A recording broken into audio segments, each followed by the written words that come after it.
अस्सलामुअलैकुम। इस वीडियो में मैं बात करूंगी सब कॉर्टिकल सेरेब्रम के बारे में। ये सेरेब्रम का गहरा वाला हिस्सा है।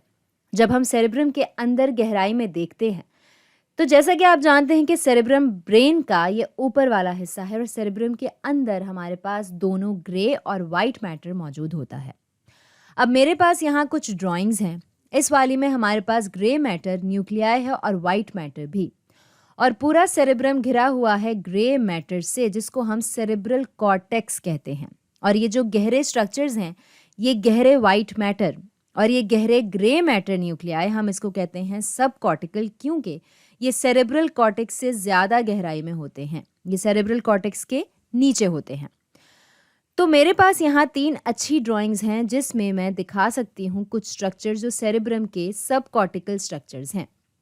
तो ये वाली जो ड्राइंग है, ये हम ब्रेन को बिल्कुल सामने से देख रहे हैं, बिल्कुल इसी तरह जैसा मैंने यहाँ पे बनाया हुआ भी है। तो हमने ब्रेन को इस तरह से बीच से काटा है और सामने का हिस्सा हटा दिया है यहाँ से। इसके बाद इस वाली ड्राइंग में हम ऊपर से देख रहे हैं ब्रेन को। तो समझें कि जैसे हमने सेरेब्रम को बीच से इस तरह से काट दिया है और फिर हम इसको ऊपर से देख रहे हैं। और ये वाली जो यहाँ पर है, हमने इसको बीच से काटा है और हमने दाएं सेरेब्रल हेमिस्फीयर को अलग कर दिया है बाएं सेरेब्रल हेमिस्फीयर से, और फिर हम इसको साइड से देख रहे हैं, दाएं तरफ से देख रहे हैं। तो जैसा कि आप इन ड्राइंग्स में देख सकते हैं, इनमें बहुत ज़्यादा वाइट मैटर मौजूद है सेरेब्रम की गहराइयों में।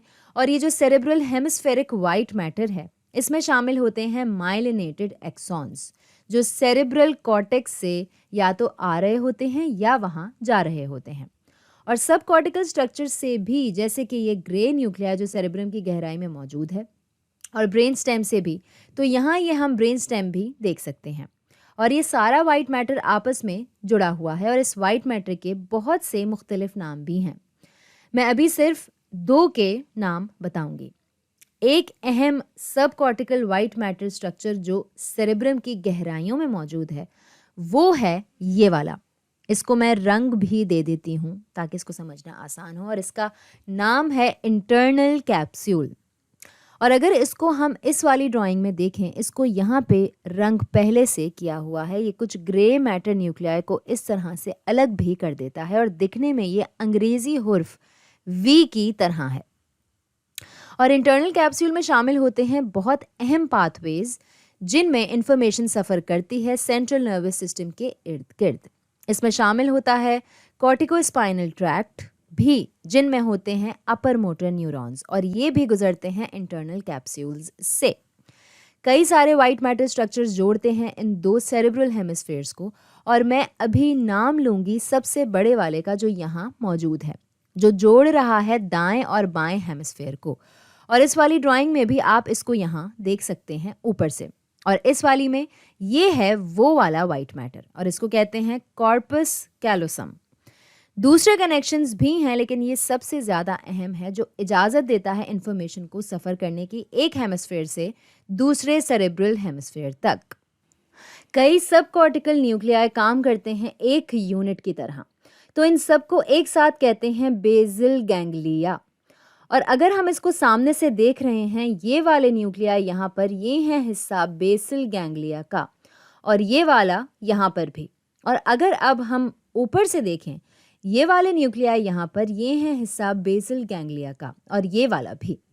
हालांकि ये इस वाइट मैटर से यानी इंटरनल कैप्सूल की वजह से एक दूसरे से जुदा हैं, लेकिन फिर भी ये एक यूनिट की तरह काम करते हैं। और बेसल गैंग्लिया बहुत अहम किरदार निभाता है मोटर फंक्शंस में। इनमें अपर मोटर न्यूरॉन्स नहीं होते, लेकिन ये मदद करते हैं सेरेब्रल कॉर्टेक्स के मोटर एरियाज़ की, ताकि ठीक से मूवमेंट्स या हरकत हो सके। और बेसल गैंग्लिया के कुछ हिस्से कॉग्निशन में भी मदद करते हैं और इमोशन में भी, यानी जज्बात में भी।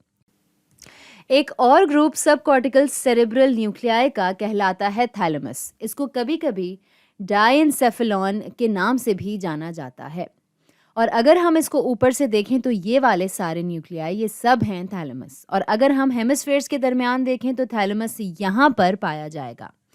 थैलेमस बहुत अहम किरदार निभाता है सेंसरी फंक्शंस में, क्योंकि तकरीबन सारे सेंसेस के होते हैं पाथवेज जो सफ़र करते हैं थैलेमस तक, और थैलेमस में सेंसरी प्रोसेसिंग भी होती है और फिर ये थैलेमस से गुजरते हैं सेरेब्रल कॉर्टेक्स के कुछ एरियाज पे जाने से पहले। इसके अलावा थैलेमस बहुत अहम है सारे ब्रेन के हायर फंक्शंस के लिए भी, क्योंकि थैलेमस जुड़ा हुआ होता है ब्रेन के काफ़ी एरियाज से और ये इन्फॉर्मेशन को प्रोसेस करने के साथ साथ इसको सेरेब्रल कॉर्टेक्स के मुख्तलिफ एरियाज से और सब कॉर्टिकल स्ट्रक्चर्स तक इन्फॉर्मेशन को लेकर भी जाता है।